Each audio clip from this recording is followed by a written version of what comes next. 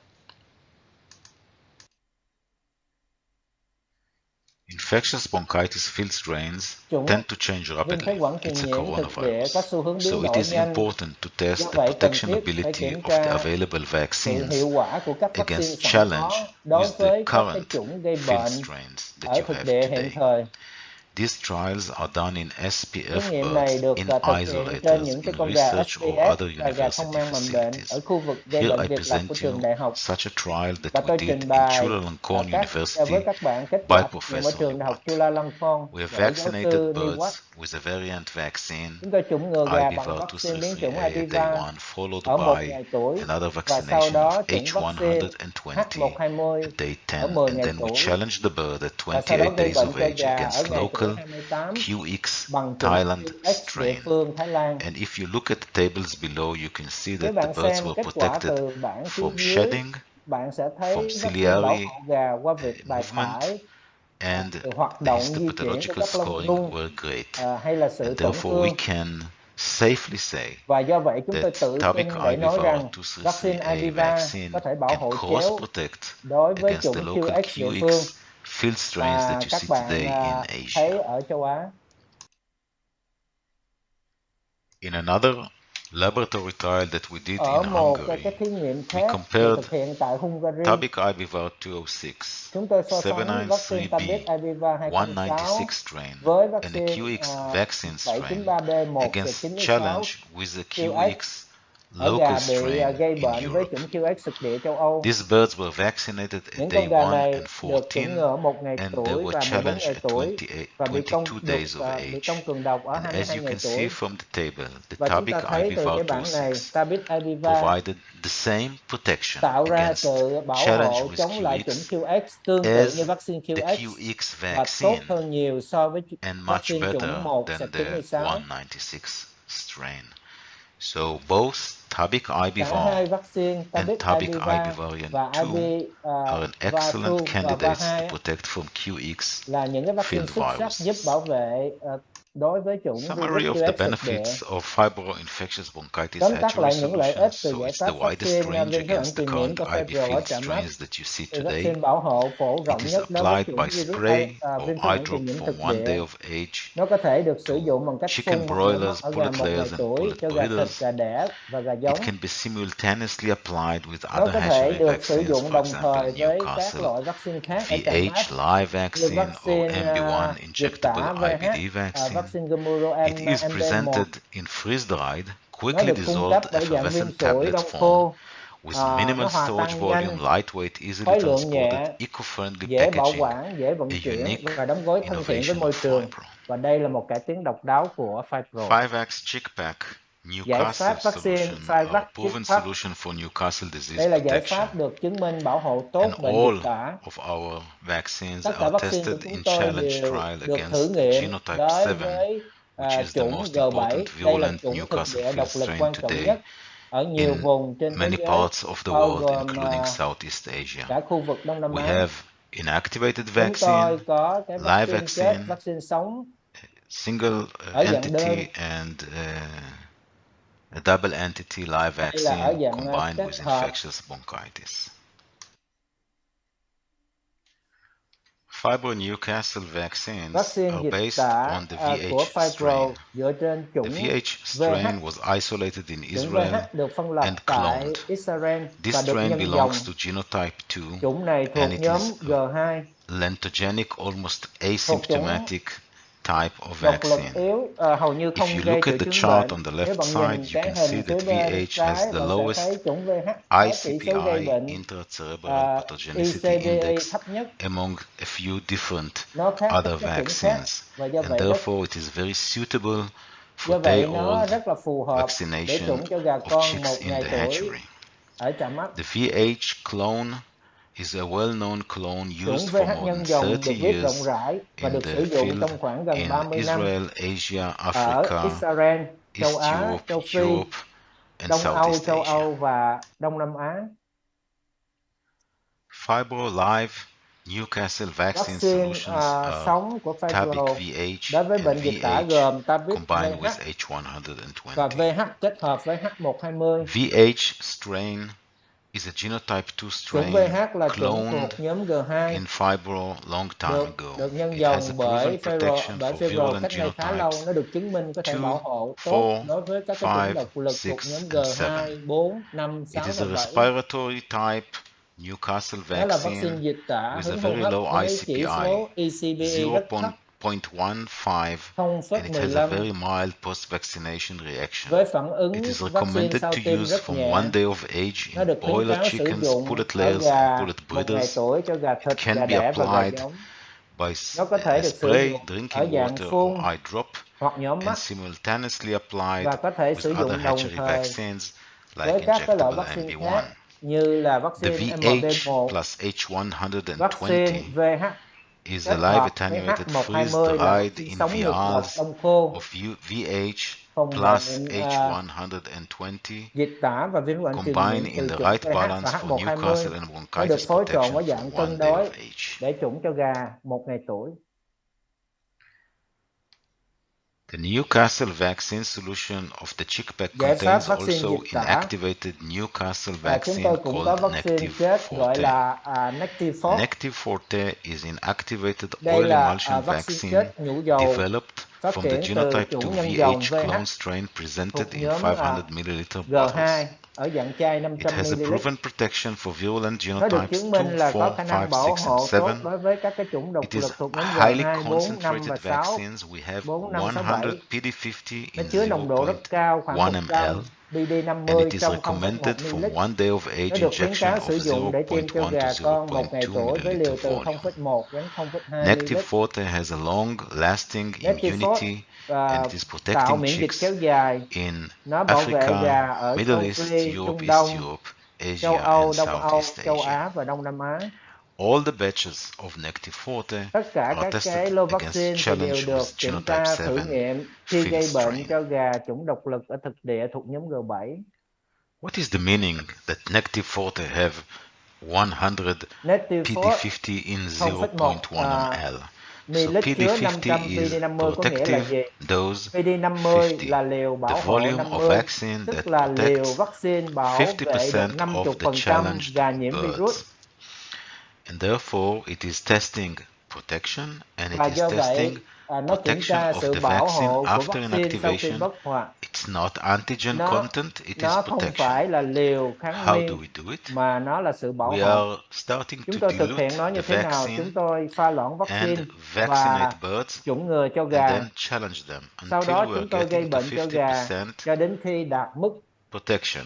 bảo vệ And then we test 50% what is the và volume chúng tôi that we kiểm have tra liều in dùng this là bao nhiêu 50% để đạt protection. được mức bảo vệ For example, 50%. in Ví dụ, Nective Forte, đối there với is Nective Forte, 1 microliter of a một vaccine that protects microlit vaccine 50% bảo of the challenge hộ được birds. It means 50% gà that bị nhiễm in virus. 0. This Điều is này có 1 nghĩa là PD50, so in 0,1 0.1 ml ml we have 100 chúng tôi PD50. có 100 And then we can PD50 compare all the vaccines, và sau đó how much chúng tôi so sánh PD50 tất they cả have in vaccine 0.1 xem có bao ml nhiêu in our PD50 next slide. với liều 0,1 ml trong slide tiếp In theo. this chart, you can see the comparison of Ở cái hình này, PD50 chúng tôi so between sánh Phibro PD50 Nective giữa Forte Nective Forte và and 5 5 sản other phẩm products vaccine from khác từ 5 5 công ty different khác. companies. It is all adjusted to Tất cả 0.1 được ml, điều chỉnh về mức and it is 0,1 clear ml that Phibro Nective Forte và nó has the khá rõ highest là Nective Forte đạt mức PD50 highest PD50 cao nhất, protection in tức 0.1 ml bảo compared vệ to cao any nhất other so với các cái competitor sản in phẩm the khác. market. This explains the popularity of negative Điều này forte chứng minh among cái sự phổ growers biến who wish của to vaccine protect their negative day-old chicks trong against việc bảo hộ Newcastle gà con disease with a với một small cái volume of liều quality vaccine. vaccine thấp của một loại vaccine chất lượng. And to summarize, Phibro, Tóm tắt về các cái lợi Newcastle ích Hatchery của giải solutions pháp of the vaccine 5X dịch chick tả của pack, we can say Phibro. that the line is based on a unique Vaccine VH thì dựa strain trên in both chủng live độc and đáo VH inactivated vaccines. ở cả vaccine sống và chết. VH strain has the lowest ICPI Chủng among the VH respiratory có chỉ số Newcastle disease ECB vaccines. thấp nhất trong số These các batches vaccine are all dịch tả tested hướng hô hấp. against genotype Mỗi 7 lô field vaccine chủng strain, VH which đều is được the thử most nghiệm đối với important field chủng gây strain bệnh thực today địa in thuộc nhóm Asia and G7, Southeast Asia. là chủng quan trọng nhất ở Negative châu Á và forte, Đông Nam the Á. inactivated vaccine, has the Negative highest forte là một loại vaccine chết có PD50 in PD50 cao nhất 0.1 ml, trong which is ideal 0,1 for day-old ml. chick hatchery Do vậy nó application. rất là lý tưởng để sử dụng cho gà con 1 ngày tuổi ở trạm ấp. The Newcastle hatchery vaccine can be Vaccine simultaneously dịch applied tả with có thể other sử live dụng đồng vaccine in thời the với hatchery, các cái loại whether vaccine it is khác ở by trạm ấp spray, eye qua drop, đường cấp vaccine như or phun, injection. tiêm, And the Tabic VH nhỏ comes mắt. in a freeze-dried tablet, Nó được cung cấp effervescent ở form with dạng minimal storage viên volume, sủi đông lightweight, khô, easily transported, hòa and tan nhanh, khối eco-friendly lượng nhẹ, packaging, dễ bảo a quản và unique dễ vận chuyển innovation và đóng gói of thân thiện với môi trường. Phibro. Đây là một cái sự cải tiến độc đáo của Phibro.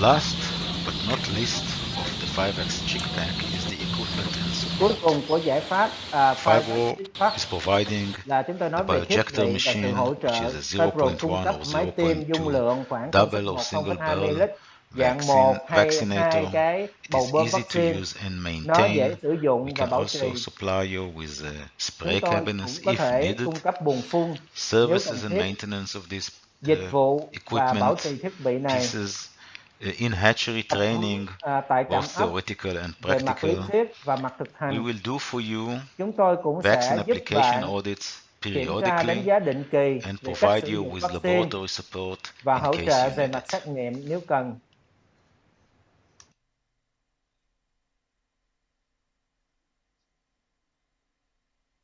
So I believe I've shown you in a Coi very kênh short ràng tôi đã presentation trình that bày cho bạn 5X chick toàn pack bộ is a về giải smart pháp hatchery 5X vaccine chick pack. solution as it Nó là giải is pháp vaccine specific smart cho trạm ấp. based on hatchery Nó rất vaccines and riêng biệt là equipment vì nó dựa solutions. trên các cái giải pháp It về is thiết bị và measurable, vaccine. providing you with Nó có strong thể bond đo and lường được long-lasting bởi vì nó protection. tạo miễn dịch kéo It is dài, achievable.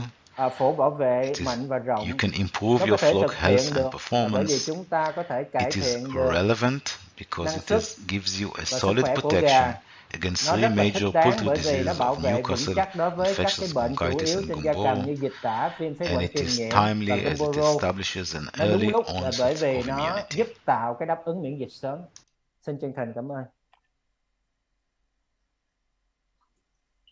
Cảm ơn Dr. Udi và Dr. Tùng. Sau đây là phần câu hỏi và trả lời với sự dẫn dắt của Dr. Lenro. Trên màn hình thì Thảo đã thấy là khoảng 5 bạn đã gửi câu hỏi và rất là nhiều câu hỏi liên quan.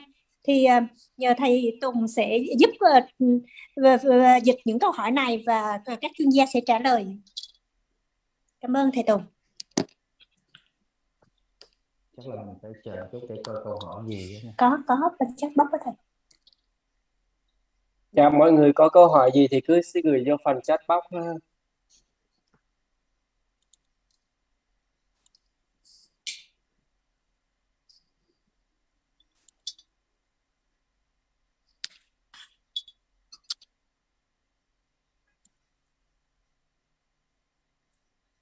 Thì ở đây em có nhận được trước một số câu hỏi. Trước tiên em sẽ xin đọc bằng tiếng Việt và sau đó mời thầy dịch cho các chuyên gia và các chuyên gia trả lời và nhờ thầy dịch lại ha. Dạ, câu hỏi đầu tiên em nhận được là tại sao khi gà được báo đã trích vaccine NDQ ở trạm ấp rồi nhưng khi nuôi gà ở trại vẫn bị nổ tả? Tại sao?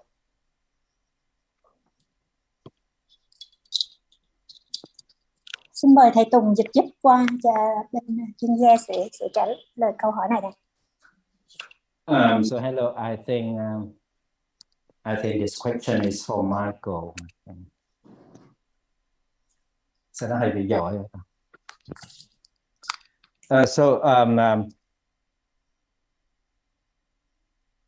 Dr. Michael.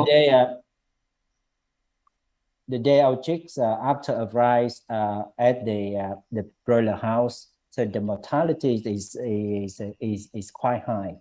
And then they take the sample for testing, and they found that the chicks are positive with salmonella.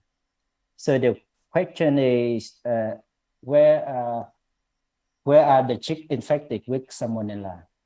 Where do some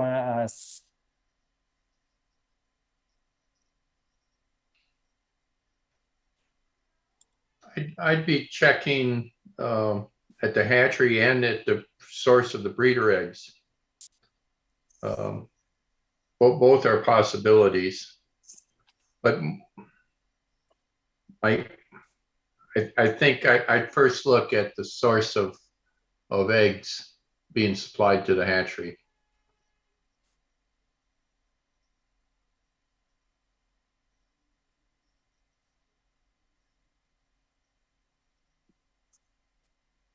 Không có nghe. So I can't hear it.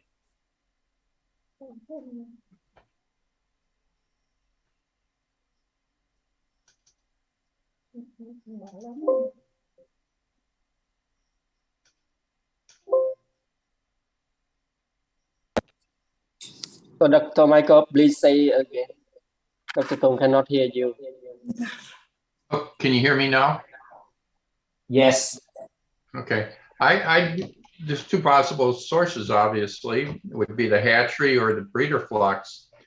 The first place I'd look would be the breeder flocks, though. Okay, thank you.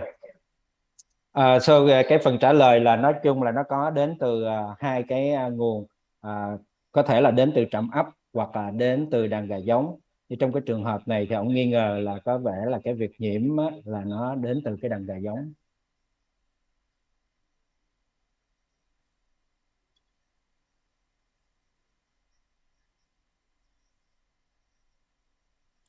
Dạ, thầy ơi, thầy đang xem câu hỏi ở trên phần chat box hay là trên màn hình của em thầy? Trên cái phần Q&A đó nên không biết là dạ, ok. hỏi nào.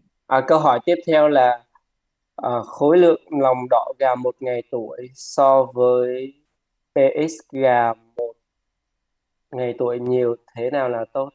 PX là gì? Cái câu hỏi này thì không hiểu nó là cái gì. Với PX gà là cái gì? Dạ, vậy thì mình bỏ qua ha. Thôi cho qua câu đó để anh. Dạ. Câu tiếp theo của Dr. Chavelit ha. Giải pháp xử lý gà mất nước khi đến trại.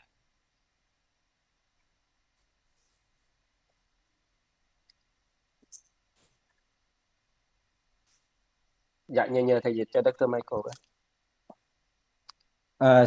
Okay, so the question is, if you found that the day-old chicks after a fry at the farms are dehydrated, so what would you do to solve the problem? Can you repeat the question again? So after the arrival of the day-old chicks at the broiler house, so you found that the day-old chicks are dehydrated. Okay. So what would you do to solve the problem? Well, I'd be looking at a number of things. I'd be looking, first of all, was it a long transport between the hatchery and the farms to where there was inadequate conditions within the transport? I've seen it, if birds get overheated on those transports and they can start to dehydrate really quick. I've seen temperatures upwards of 108, 109 degrees Fahrenheit, which is way too high, obviously. Then the other places they could become dehydrated would be in the hatcher. The Sutters don't influence dehydration at all, but the Hatchers can. And it could be typically what we like to do in the Hatchers is, as the hatch is progressing, step down the temperature to keep the body temperature at around 40 degrees Celsius. Sometimes, though, the incubators don't have the capabilities of stepping down temperature if they're using, for instance, mercury stats.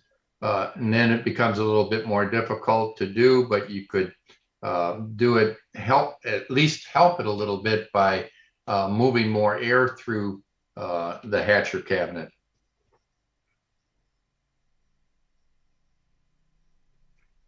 One other thing, there's a couple more things you should keep in mind.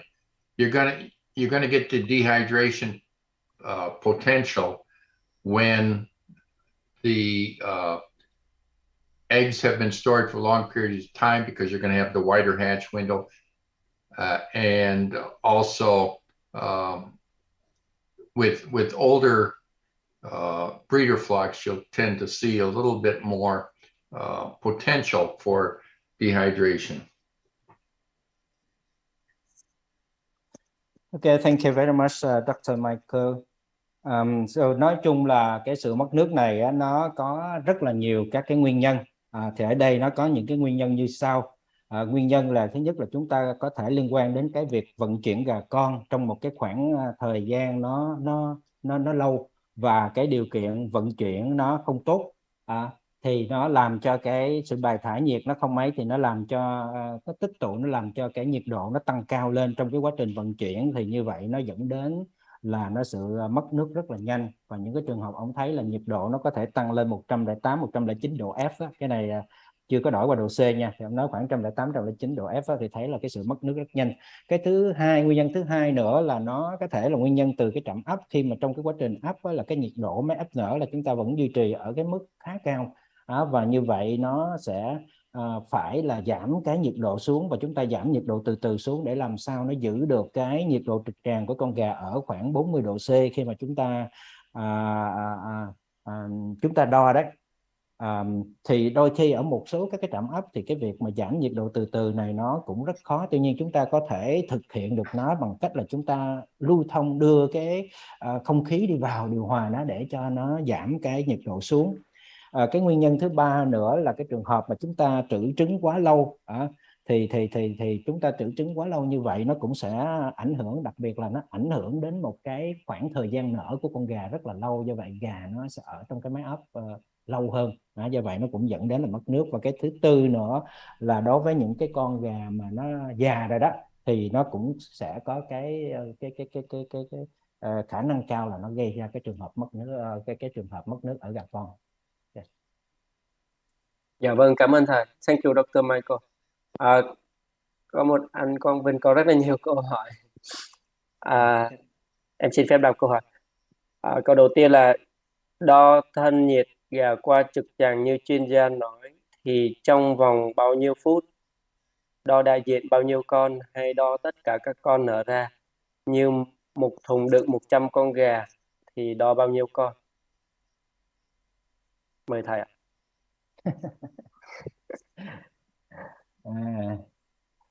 Okay, Michael. So they want to know, how do you measure the rectal temperature of a chick? So how long does it take to take the rectal temperature of one chick?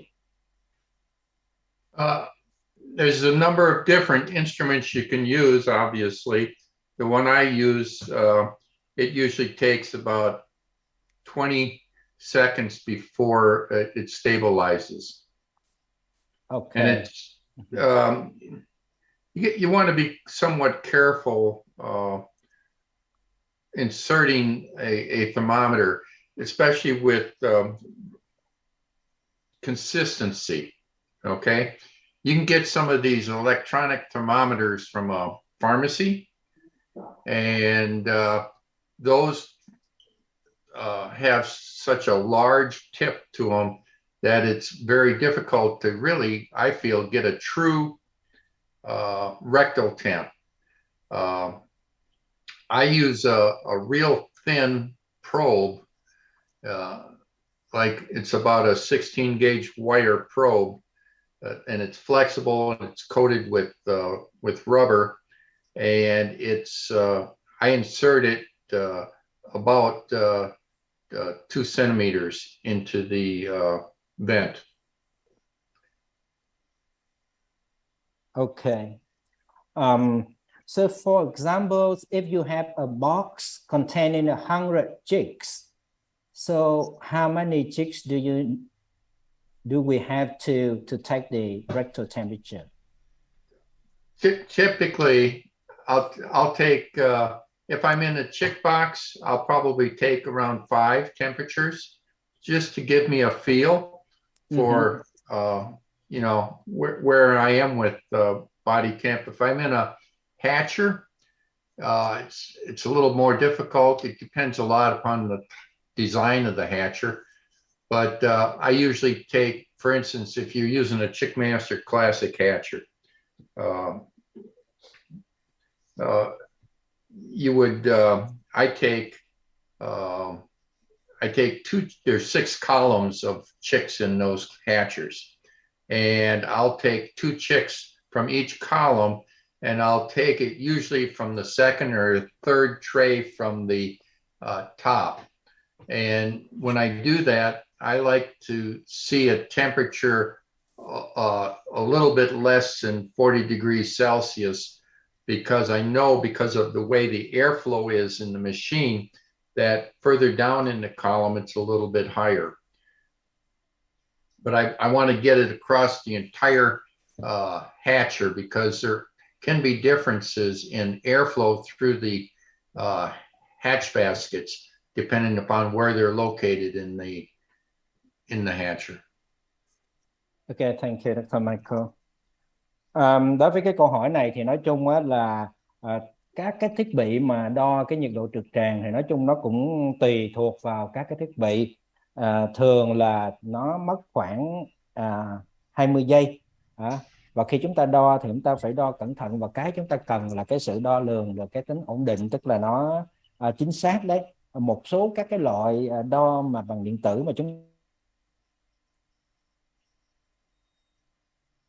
còn cái mà máy mà ổng thử đó thì nó cái loại là 16 gauge đó, thì khi nó có cái đầu đo đó thì ổng đưa vào bên trong cái lỗ huyệt của cái con gà đó là khoảng là 2 cm. Thì ổng thấy là nó khá ok. Cái phần thứ hai là ví dụ một cái thùng 100 con gà đó thì ổng nói là chỉ đo khoảng 5 con thôi.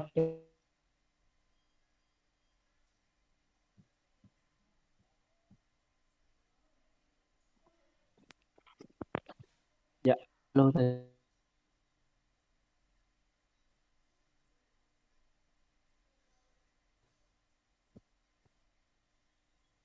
chắc thầy bị rớt mạng rồi.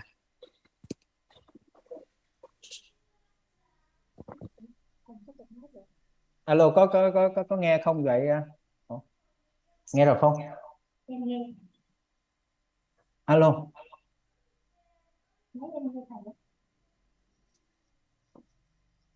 Không thì thầy dùng máy em đi. Ủa sao cái này thấy mà ta? Thầy dùng máy em tiếp tục có thể. Alo. Thì nói chung ở một cái I can hear you, Dr. Tung. Okay. You can hear me, but I just want to make sure the audiences also can hear me. I'm not sure that. Nghe không?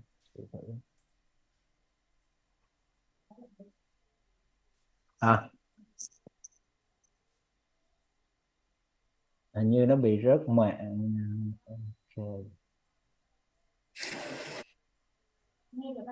Nghe không? Rồi ok. Rồi đối với ở cái trạm ấp thì nói chung là nó khó hơn và tùy theo cái kiểu mà người ta thiết kế ở đó. Tuy nhiên đối với cái máy ấp nở mà nó dạng mà Chickmaster đó thì người ta có thể lấy ở 2 cái hàng cột chéo với nhau ở hai cái hàng cột từ trên xuống, và thường ở mỗi cái cột như vậy đó thì người ta lấy khoảng nói chung là lấy khoảng 2 đến 6 cái cột, và sau đó mỗi cái vị trí thì người ta sẽ lấy 2 cái quả trứng, và người ta đo lường nó. Nói chung là chúng ta lấy làm sao để và lấy ở cái hàng thứ ba để làm sao mà cho nó có cái tính đại diện một chút, để chúng ta biết rằng là cái nhiệt độ nó hoạt động tốt. Và thường nếu mà chúng ta lấy ở những cái vị trí như vậy thì cái nhiệt độ trực tràng nó hơi thấp hơn chút ít so với 40 độ C, bởi vì ông biết là cái sự hoạt động và cái sự luân chuyển không khí ở các cái vị trí khác nhau ở trong cái buồng ấp á. Nên thường nó sẽ phải thấp hơn khoảng 40 độ C một chút thôi. Vâng, cảm ơn thầy. Câu hỏi tiếp theo là trường hợp trong quá trình ấp và nở gia cầm khi bị cắt điện khoảng 30 phút, sau đó có điện lại thì có ảnh hưởng gì đến quá trình ấp nở không? Mời thầy.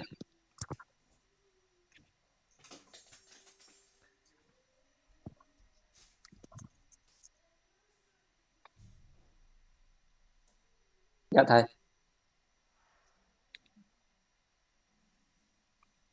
Alo. Dạ thầy có nghe không? Okay, so this question is again for Michael. So, many questions. Okay, during incubation, if there is a cut of electricity, there is no electricity, so what happens to the hatching eggs?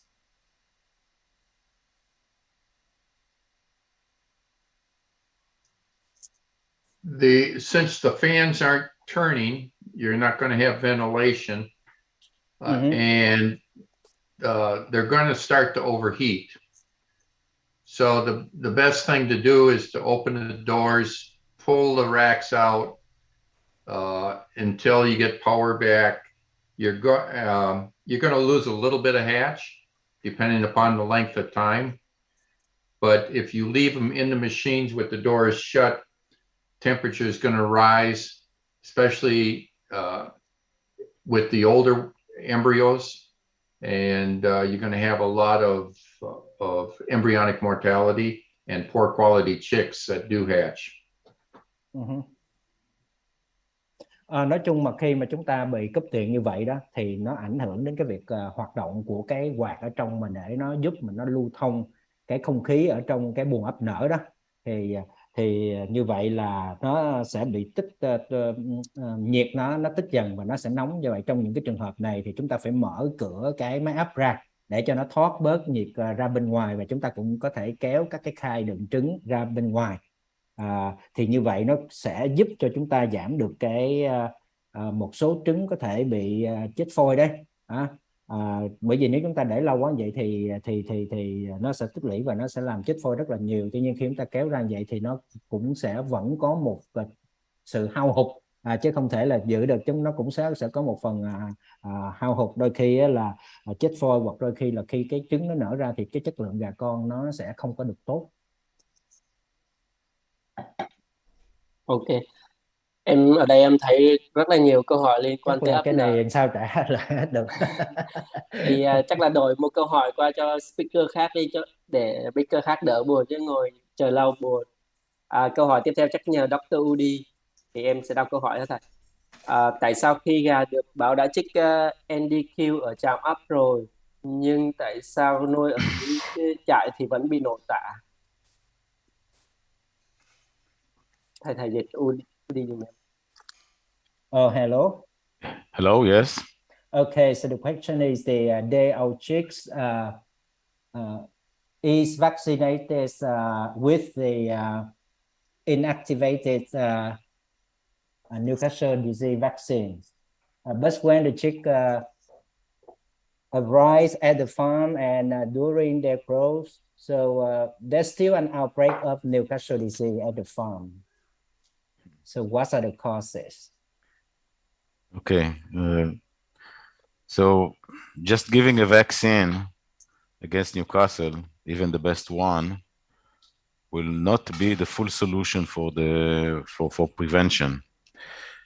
Vaccines and antibiotics are very good, but they do not replace management, biosecurity, or anything else.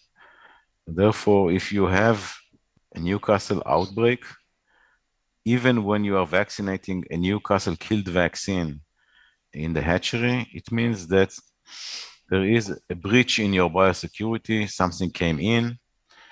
Another problem can be a wrong vaccination program of live vaccines, because you must have a live vaccine in the hatchery as well. And in order to give you a solution, I will need a huge amount of details, but I think that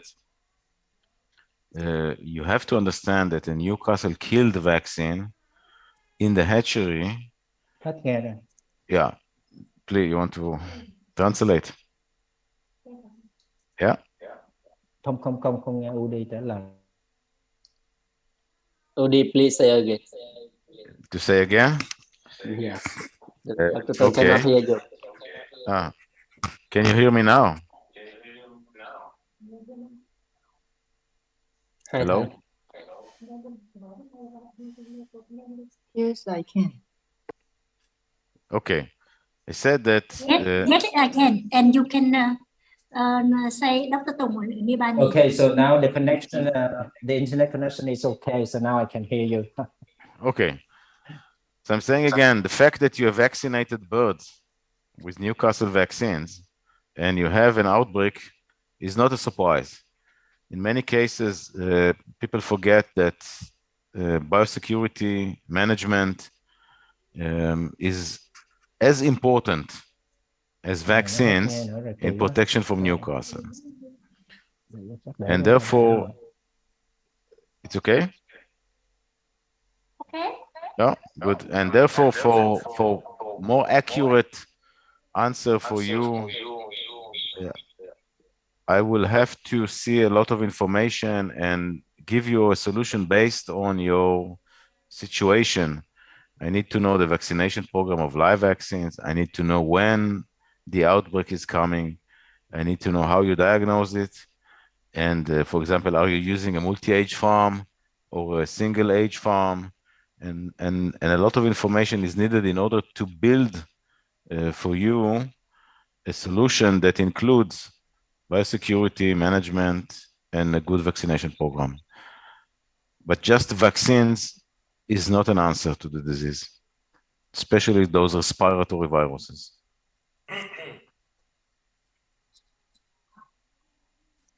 Okay.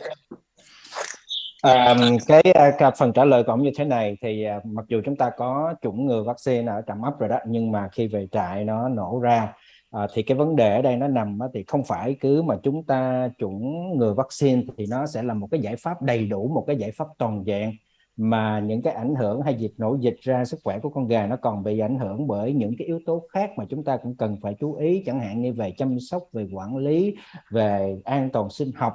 Chúng ta có làm tốt những cái việc đó không? Chứ nếu mà chúng ta không làm tốt những cái vấn đề đó thì cũng rất là khó ha, bởi vì nó có thể xâm nhiễm ở bất kỳ lúc nào, chứ không phải là chỉ chúng ta chủng ngừa cái vaccine là nó sẽ là bảo hộ hoàn toàn, nó là giải pháp đầy đủ. Do vậy mà để trả lời chi tiết hoặc là giúp cho cái người mà đặt cái câu hỏi này giải quyết được cái vấn đề mà chúng ta gặp phải đó, thì ổng cần phải biết là về cái việc mà chúng ta áp dụng an toàn sinh học như thế nào, chương trình chủng ngừa vaccine, rồi khi nào nó bùng phát dịch cái bệnh đó ha, khi nào nó bùng phát, rồi chúng ta chẩn đoán như thế nào, rồi cách quản lý an toàn sinh học, cái vân vân. Nói chung là chúng ta phải kết hợp mọi thứ thì khi đó ổng mới có thể giúp cho chúng ta đưa ra một cái giải pháp chính xác để giải quyết cái vấn đề riêng ở trại của chúng ta. Dạ vâng, cảm ơn thầy. Thêm một câu hỏi cho Dr. Udi nữa ha. Với bệnh Gumboro, khi gà có khoảng hở miễn dịch thì chúng ta phải làm bạn gì? Kỳ lắm Hữu ơi, không nghe nữa, bây giờ không nghe, cái nó bị ngắt hoài nên cũng không biết làm sao. Chắc là Kỳ quá. Thôi cố gắng kiên nhẫn. Chút ra hà nên là cũng không hiểu, bây giờ cái mạng nó chút vô chút ra nên là thiệt. Dạ ok, tiếp tục ha thầy. Rồi bây giờ em hỏi lại cái gì đó. Với bệnh Gumboro, khi gà có khoảng hở miễn dịch thì chúng ta phải làm gì để bệnh không nổ ra? Okay, so the question is for the Gumboro disease. So where is there a gap of the where is the immunity gap? Is that mean that mean the level of antibodies decreases? So what can you do to prevent the outbreak of Gumboro during that period of time? So first of all, when you have an immunity gap, it is something that you cannot avoid in Gumboro disease. Why? Because when the maternal immunity is deteriorating, the field viruses can always come and infect the bird and break through these titers before the vaccines. However, if you do relatively simple things, you can overcome this problem. And the way to do it is, first of all, use vaccines that have a very early onset of immunity. We have described to you in my presentation that MB1 and also MB have very early onset of immunity. Why? Because they can break through high maternal titers. And in this way, you are not avoiding the gap, but you are making it much smaller. So the chances of infections are getting very low.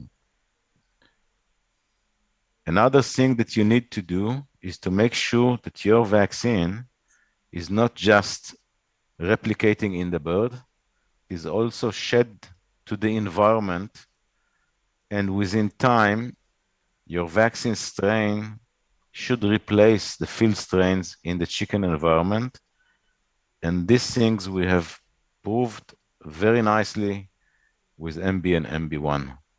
So the best answer is, again, a good biosecurity, a good vaccine that gives you an early protection.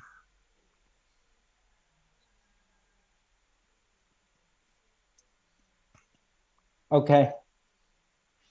Rồi cái việc mà chúng ta mà bị cái miễn dịch nó giảm đó, tức là cái mức bảo hộ nó giảm đó, ha, thì khi đó chúng ta không thể mà tránh được, bởi vì cái chuyện đó chắc chắn nó sẽ xảy ra. Và nếu mà có cái sự xâm nhiễm vào đó thì cái kháng thể nó sẽ phá hủy cái con virus, nó sẽ phá hủy cái kháng thể mẹ truyền, và như đó là nó có thể gây bệnh thôi.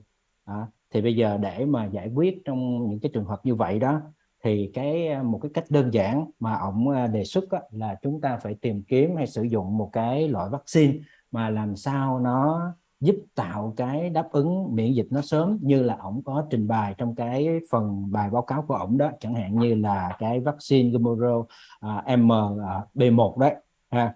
Thì để làm sao mà khi đó vào đó thì nó có thể phá vỡ được cái kháng thể mẹ truyền, nó cũng giúp tạo cái miễn dịch nhanh hơn.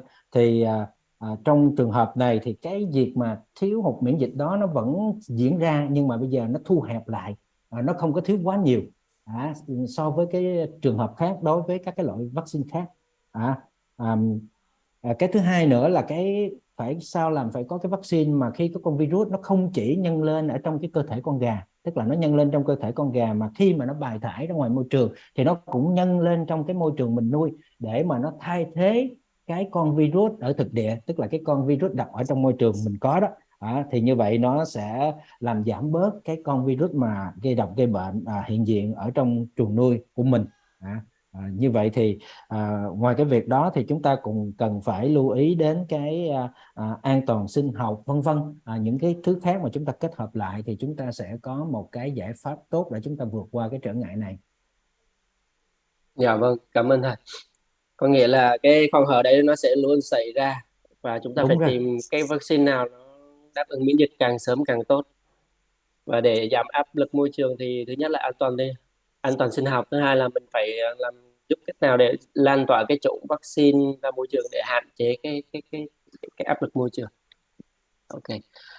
Câu hỏi tiếp theo là mình kiểm soát nhiễm nấm và vi sinh vật gây bệnh trong quá trình ấp qua lấy mẫu xét nghiệm như thế nào? giống như cái chương trình lấy mẫu xét nghiệm để mình kiểm soát nấm và vi sinh vật đó thầy. Dr. Michael, câu này cho Dr. Michael. Okay. So this question for Dr. Michael. So how do you control the aspergillosis infection during incubation? And how do you take the samples to know that the hatching eggs have been infected with aspergillosis?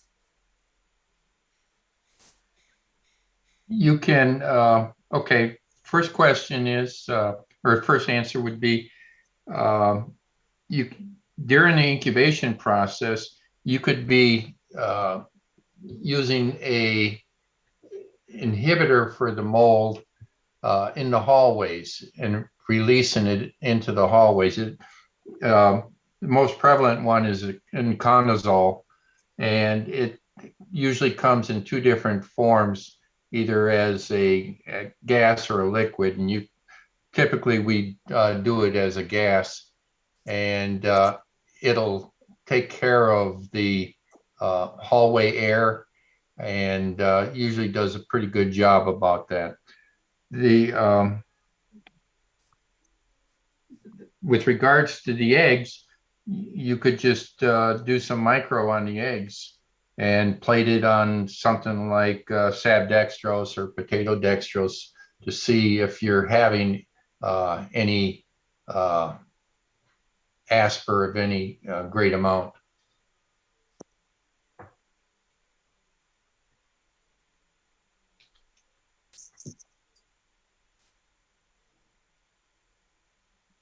Did I answer the question? Okay.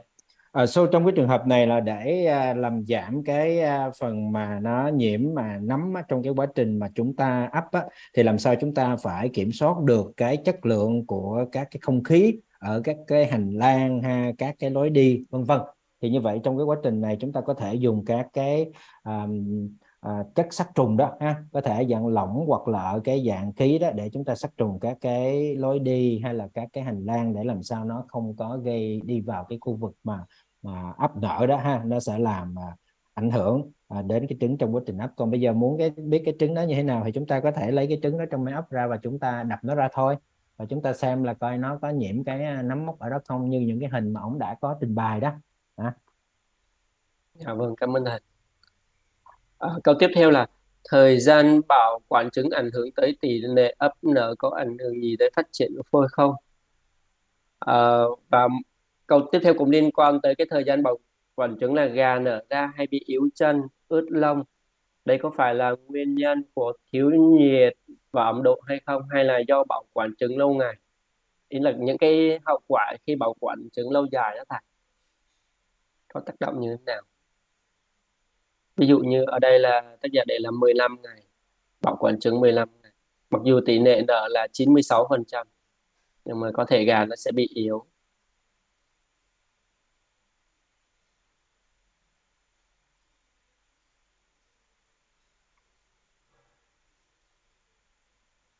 Dạ, alo thầy.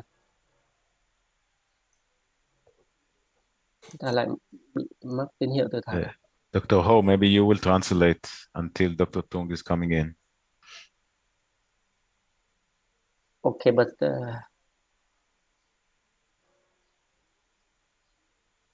so next question.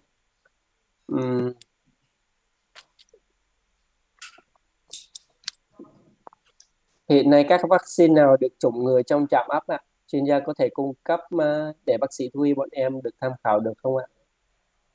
So Dr. Udi, they asked what vaccine can be vaccinated in the hatchery?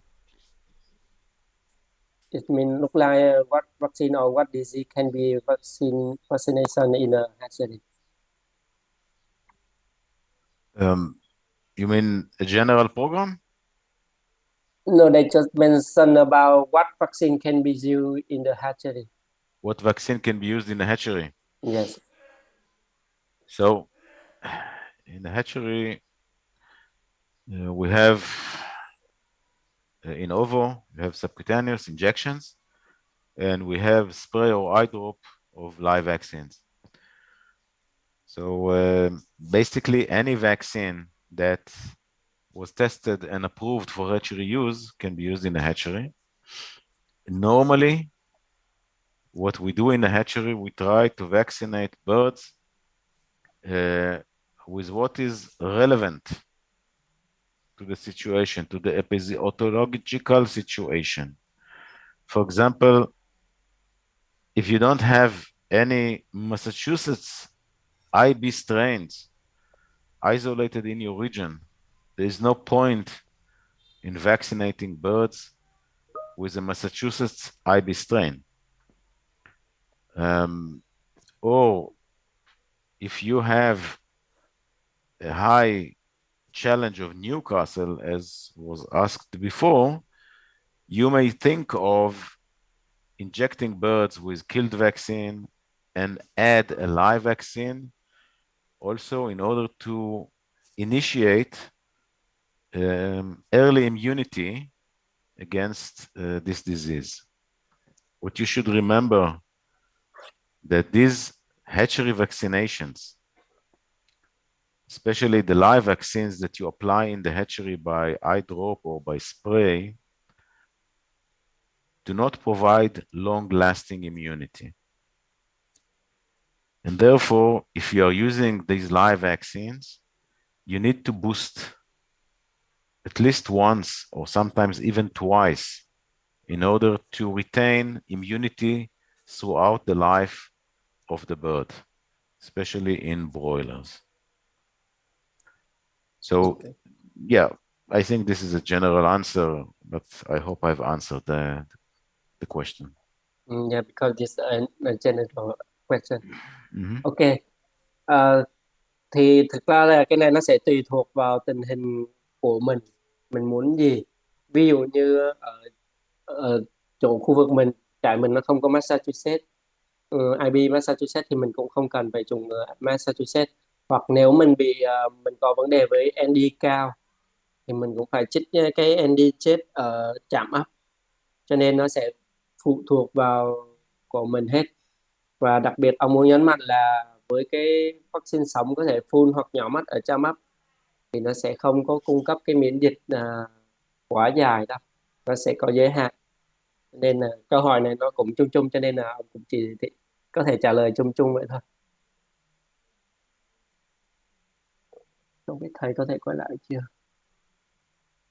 Ok, tại vì em chuyên môn về vaccine cho nên là về những câu hỏi về ấp nở em sẽ nhường lại cho thầy ha. Tại vì phần dịch em sợ là không có đủ nghĩa thì sợ mọi người không hiểu hết được. Em sẽ chọn những câu hỏi liên quan tới vaccine và em sẽ hỏi chuyên gia dùng. Ok. Sau khi tiêm MB1, tại sao virus vaccine nhân nên được ở lách? Liệu bị trung hòa bởi kháng thể Metri? Okay. So Dr. Udi, after after vaccination with MB1 vaccine, why the vaccine can multiply in the spleen? Why is down neutralized by maternal antibody titer? Okay. The answer is actually quite simple. In the spleen, there is no maternal immunity. And basically, it's the only place where you have macrophages and immature B lymphocytes where this virus can replicate, and there is no maternal immunity to stop it or to neutralize the virus before it is getting to those cells. So the way that the vaccine works is that after injection, it goes to the spleen. Part of it is neutralized on its way in the blood with maternal immunity. Or if it is getting to the bursa, it will be neutralized by maternal immunity. However, those viruses that get into the spleen are not neutralized. They can invade macrophages and B lymphocytes and start on replicating inside those cells. And then this virus is released to the blood. as long as their high maternal immunity or neutralizing maternal immunity, the virus that is released to the blood will be neutralized. It cannot work. However, when the maternal immunity is deteriorating below the breakthrough titers of this virus vaccine, this vaccine virus can travel to the bursa and start on replicating inside the B cells in the bursa, and in this way also to create the immunity against Newcastle. So the basic answer is no maternal immunity in the spleen. We have tested it by looking at IgA and IgY in the spleen. Ok. Thì cái căn bản vẫn là ở lách nó sẽ ít cái kháng thể, và gần như là người kêu là không có kháng thể mẹ truyền, cho nên nó có thể ở lách. Và cái nữa là nó sẽ gắn vô cái macrophage để nó nhân lên, thì nó trốn tránh cái kháng thể ở đó. Và ông giải thích dài hơn nữa là nó sẽ cư ngụ ở lát luôn, và chờ cái kháng thể mẹ truyền giảm xuống thì nó sẽ giải phóng. Còn nếu nó giải phóng trước đó thì nó sẽ bị tiêu diệt bởi kháng thể mẹ truyền như bình thường, nhưng nó sẽ ở trong lát và nó sẽ tự giải phóng theo cái mức kháng thể mẹ truyền ha. Thì cái câu hỏi tiếp theo của bạn Thảo là cũng liên quan tới cái phần đó. Câu hỏi thứ ba là dùng Ibiva có gây rolling reaction cho gà không? So Dr. Udi, that we use Ibiva vaccine, does have rolling reaction after Ibiva vaccine? No. I think this is one of the vaccines that you don't have this rolling effect.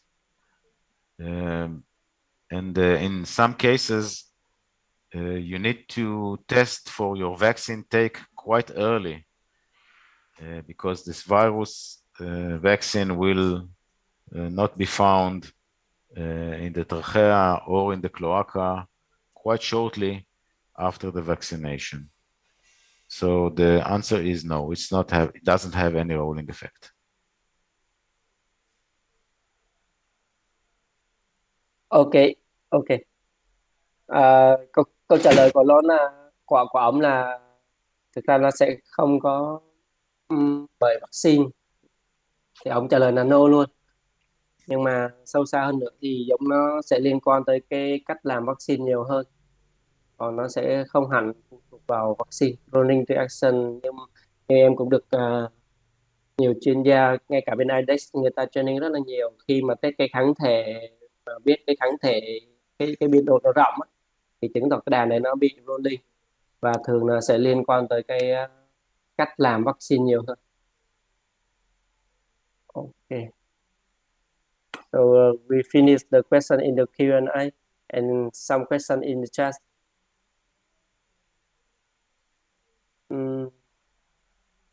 Có một câu hỏi bằng tiếng Anh luôn ha. Em đọc bằng tiếng Anh. So how the MB1 can overcome MDA in the blood to go to the spleen?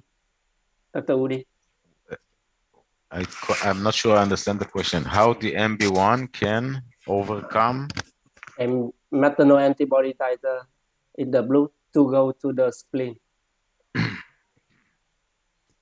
Well, I think that the majority of the vaccine is neutralized by the maternal immunity, but some viruses escape and get to the spleen. And therefore, they are able to multiply there. That's the only answer. We are injecting and also vaccinating in normal vaccines a very small amount of viruses. Usually it's 10 by the power of 3, which means 3,000. 1,000. And that is a very small amount of viruses. All you need is just a few viruses that will find those macrophages in the cells. So the answer is the majority of the vaccine is neutralized, but not all the vaccine is neutralized. And some of it is getting to the spleen and replicating there. Yeah. Ok. Thì câu trả lời của ông là chốt lại là sẽ bị Trung Hòa nhưng mà không phải tất cả, và một số nó sẽ vô được lách, và như câu trả lời trước đó là lách nó không có cái kháng thể nhiều, cho nên nó có thể tồn tại và nhân lên ở lách. Ok, thời gian không còn nhiều nữa, em sẽ chọn một câu hỏi nữa và hỏi để mọi người cũng kịp giờ ăn trưa, cũng khá là trễ rồi ha. Câu hỏi là MB1 có ảnh hưởng đến vaccine Marek khi va chung không? Nếu MB1 không ảnh hưởng thì có cách nào chứng minh sự ảnh hưởng đó không?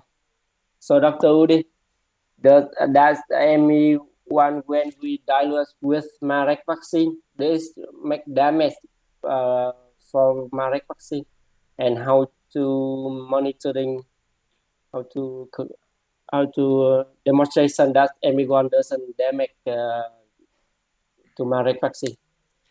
Okay. First of all, the answer is no, it's not damaging the Marek vaccine. How do we know it? We have done trials in layers and in breeders vaccinated simultaneously with MB1 and a Marek vaccine, and then we tested the birds for the presence of the Marek virus vaccine in feather follicles at 32 and 45 days of age, and they were positive. So the second answer is how to monitor.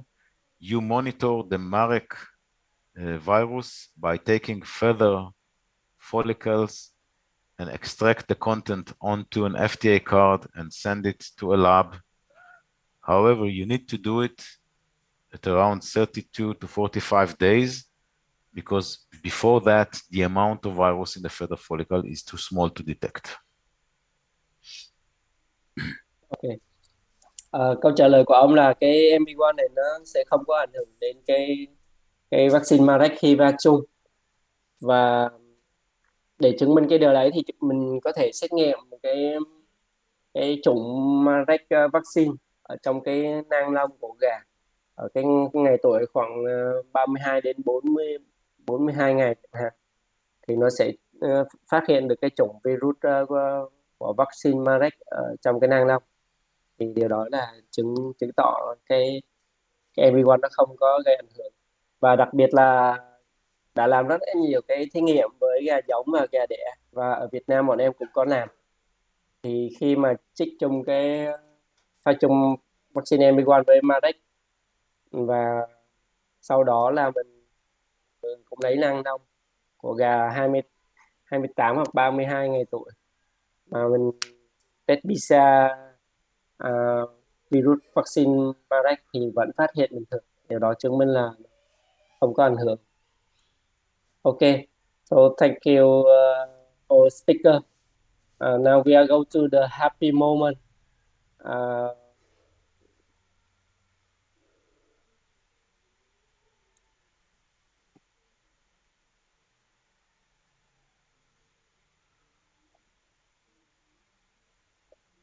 Thì cảm ơn mọi người đã ở tới thời điểm này, chắc cũng hơi bị trễ nhưng mà cố gắng nán lại một chút, mình chơi một cái game nho nhỏ để có quà ha.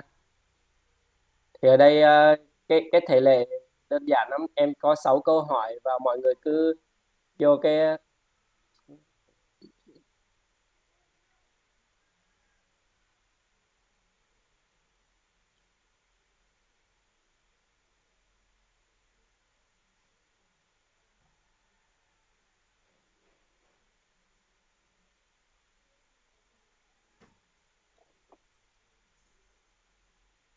màn hình của em nó bị đơ.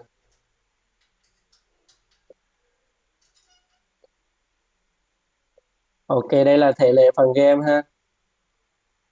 Mọi người sẽ vô Google và gõ bluecat.com và nó sẽ hiện lên. Ở bên tay trái em là cái màn hình của điện thoại và bên phải là màn hình của máy tính. Và khi vô thì nó sẽ hiện lên cái yêu cầu nhập ID game. Thì chút nữa em sẽ gửi cái ID game cho mọi người ha. Đó, nhập vô ID game và bấm vô mũi tên. Khi vô nó cần yêu cầu nickname thì mọi người nhập tên và số điện thoại và chọn cái icon mình mong muốn. Thì đây là những biểu thị của câu trả lời đúng và câu trả lời sai ha. Ok, chờ em. Quay lại cái màn hình chính, em sẽ share cho mọi người về phần game ha.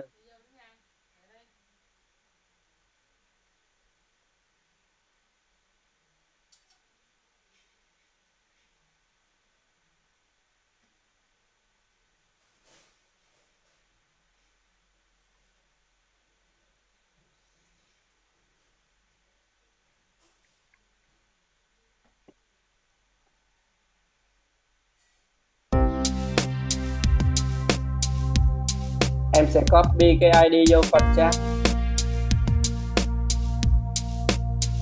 Copy link.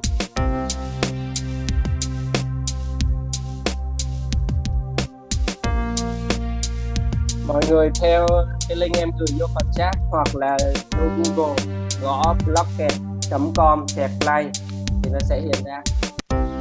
Cần yêu cầu nhập cái ID thì mình sẽ nhập cái ID trên màn hình của em. Chúng ta thấy một số khách hàng vô. ID của em là 557505.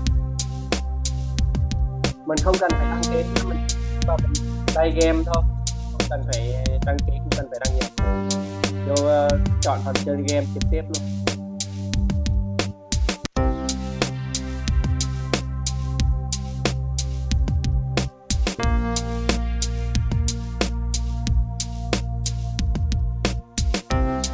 Em xin trình bày lại phần hướng dẫn mọi người vô game ở phần màn hình chính của em á. Trên điện thoại thì mình có thể vô 2 ứng dụng một lúc. Mình cứ kéo cái zoom nhỏ xuống và mình ra Google, mình gõ blockhead.com/play là nó hiện ra phần nhập ID và nhập cái ID em cung cấp ở phần chat. Trên máy tính cũng vậy. Vô Google gõ blockhead.com/play thì nó sẽ hiện ra, và sau đó mình sẽ nhập vô cái ID. Nhập ID game em cung cấp ở trong phần chat box. ID game ở đây là 557505.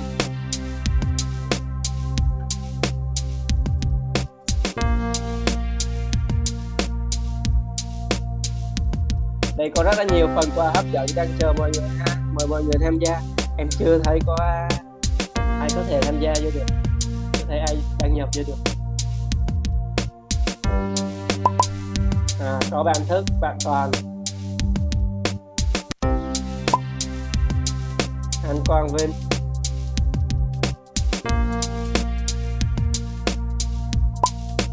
Đã có khá nhiều người.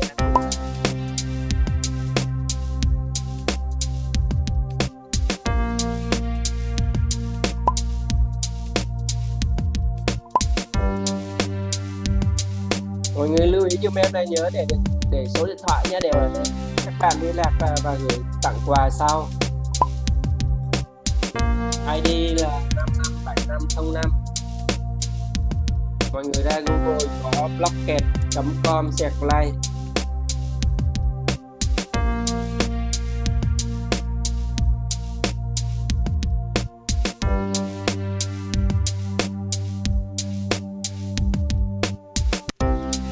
Mình vô chơi nhanh là mình đi ăn trưa nào.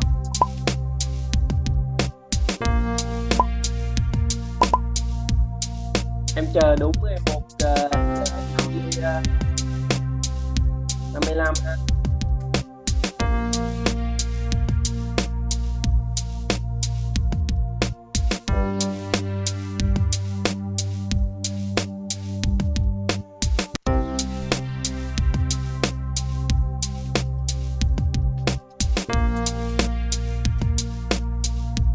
Vào phần Google em thấy còn rất là nhiều thân cho bên, mời mọi người qua bên em chơi ha.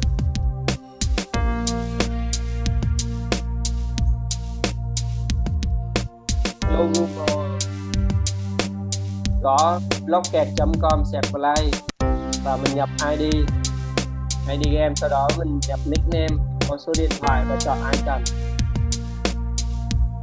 Còn khoảng 3 phút nữa em sẽ bắt đầu nhé.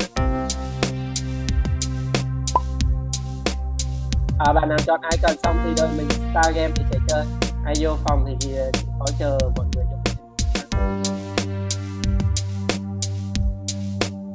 Bản thức mình thấy bản thức có vô rồi thì lại thoát ra. Chờ một chút mình start game thì sẽ chơi game.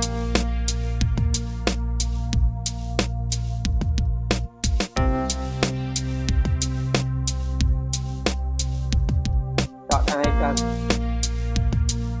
Tranh thủ nha mọi người, tới giờ ăn trưa rồi cũng hơi đỡ bụng.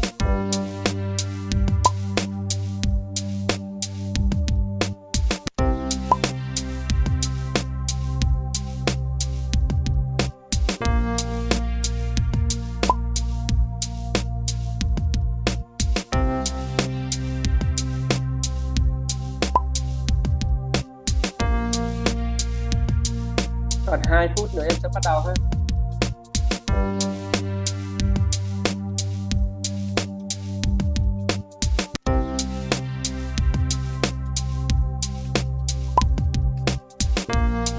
Về phần câu hỏi thì bọn em sẽ thu thập lại và trả lời và gửi lại qua email cho quý khách hàng nhé. Bữa nay cũng hơi trưa rồi cho nên là trả lời không kịp, mà giai đoạn sau thầy lại bị rớt mạng mất nữa. Cho nên là bọn em sẽ trả lời. Và bên phía công ty cũng có một số món quà dành cho các quý khách hàng tham dự.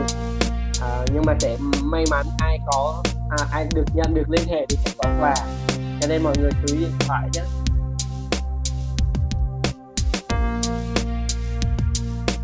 Ok, còn 1 phút nữa mình sẽ bắt đầu game ha.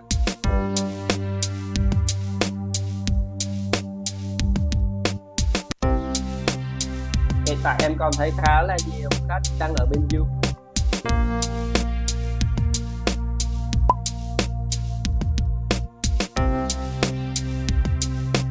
Thể lệ của game là nếu mà ai cao điểm nhất thì sẽ được 2 nón, 1 dù và 1 áo mưa. Ai về nhì thì sẽ được 2 nón bảo hiểm và 1 dù. Giải ba là sẽ được 2 nón. Còn những ai mà trả lời được 4 trên 6 câu thì sẽ được 1 nón bảo hiểm ha. Mọi người nhớ phần quà của mình để mai mốt các bạn nhân viên sẽ gửi phần quà để biết đường mình tặng. Khi về nhắc này chủ nhật quá thì cứ cầm lên này.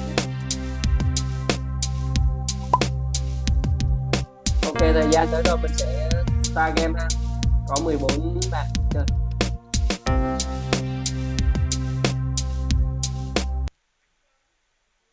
Bạn chú ý vô cái phần màn hình game nhé, chọn trên màn hình game nhé, đừng nhìn trên Zoom của em.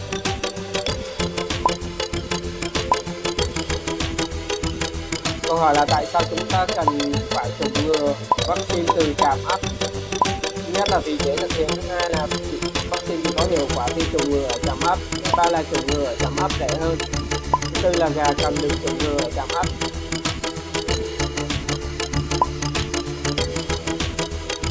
Còn 6 giây. 5.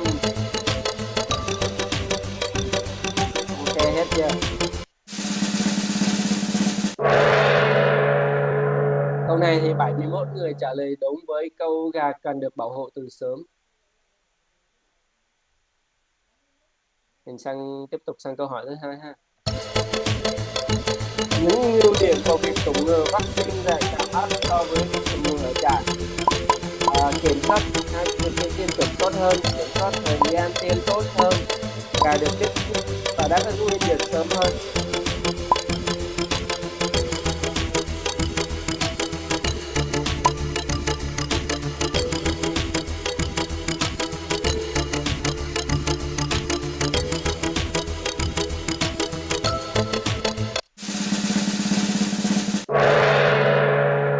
À, 57 khách hàng trả lời đúng ở câu này là tất cả các ý trên ha.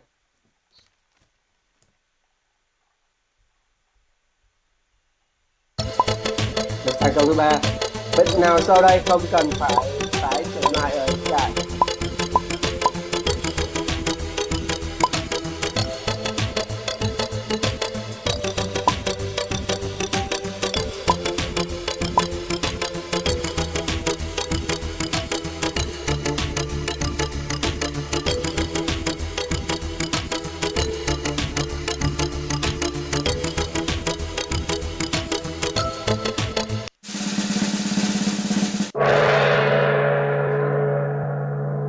Câu này tưởng dễ mà khá là khó, chỉ có 29% trả lời đúng.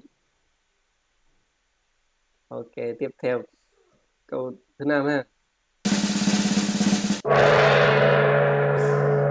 Câu trả lời đúng là tất cả các đáp án trên ha.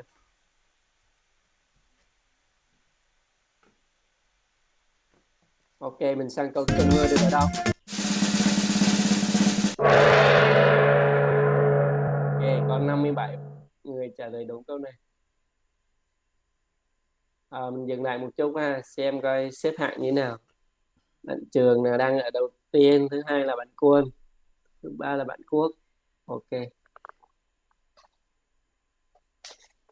Sẽ có thay đổi gì trước khi vô câu hỏi?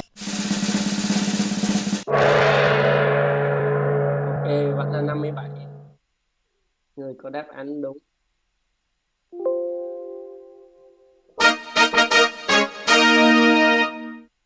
Ok, phần game của mình đã kết thúc ha. Em sẽ có danh sách mọi người trả lời đúng đây. Về đầu tiên là bạn Trường có số điện thoại là 09381812. Bạn để ý điện thoại để nhận phần quà của mình ha. Phần thứ nhất, mặc dù chỉ trả lời đúng 83% nhưng điểm cao nhất. Bạn cô thứ hai trả lời đúng 100% nhưng chỉ được 71 điểm và về thứ hai. Và thứ ba là bạn Toàn. Còn những bạn nào mà trên 4 câu hỏi, 4 trên 6 câu hỏi sẽ được nhận quà ha. Rồi, xin cảm ơn mọi người rất nhiều. Cảm ơn mọi người đã dành thời gian tham gia buổi hội thảo hôm nay. Xin lỗi mọi người vì ban đầu cũng có một chút trục trặc nhưng mà mọi người đã ở tới thời điểm hiện tại cũng khá là nhiều. Cảm ơn mọi người ha. Tất cả những câu hỏi bọn em sẽ thu thập lại và trả lời và gửi lại qua email nhé. Rồi, mời mọi người ăn trưa ngon miệng.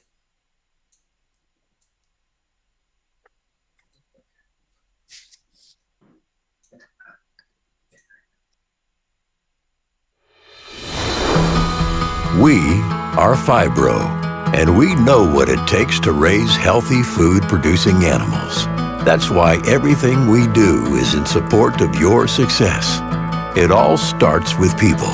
From our best-in-class manufacturing facilities to your local representative, our people are committed to helping your animals and your business thrive. With our robust product development system built on teams of scientists, PhD nutritionists, and veterinarians, at Phibro, we're always looking for new ways to provide even more advanced solutions so we can help you advance your operation. We're always growing, always evolving. We are Phibro. Healthy animals, healthy food, healthy world. In the number of birds, today's chickens are bigger and grow faster than ever before. Changes aided by this genetic evolution are paired together with improvements in animal care, which includes a holistic new mindset in disease prevention. With chickens spending less time on the farm while reaching heavier weights, the need for a vaccination program that enables an earlier onset of immunity has arisen. Providing efficient, convenient hatchery vaccination has proven to be the best way to address all of these needs. Improving the working conditions for vaccination crews eases and speeds up the process, helping to minimize improperly vaccinated or non-vaccinated birds. Hatchery vaccination allows easier, controlled, and convenient vaccination, facilitates the chicken's manipulation and handling, and establishes an early and long-lasting protection. 5X Chick Pack is Phibro's solution for better immunized chickens in the hatchery. 5X Chick Pack is a smart hatchery vaccination program that provides a unique spectrum of protection, a strong and long-lasting protection to the flock, improves the bird's health and performance, protects against the 3 main poultry diseases: infectious bursal disease, infectious bronchitis, and Newcastle disease, and establishes an early onset of immunity. 5X Chick Pack includes the vaccines you already know and trust, such as 5X MB1, Nective Forte, VH plus H120, Tabic VH, and Tabic IB VAR. If you want to know more about 5X Chick Pack, Contact your local Phibro representative and technical service team.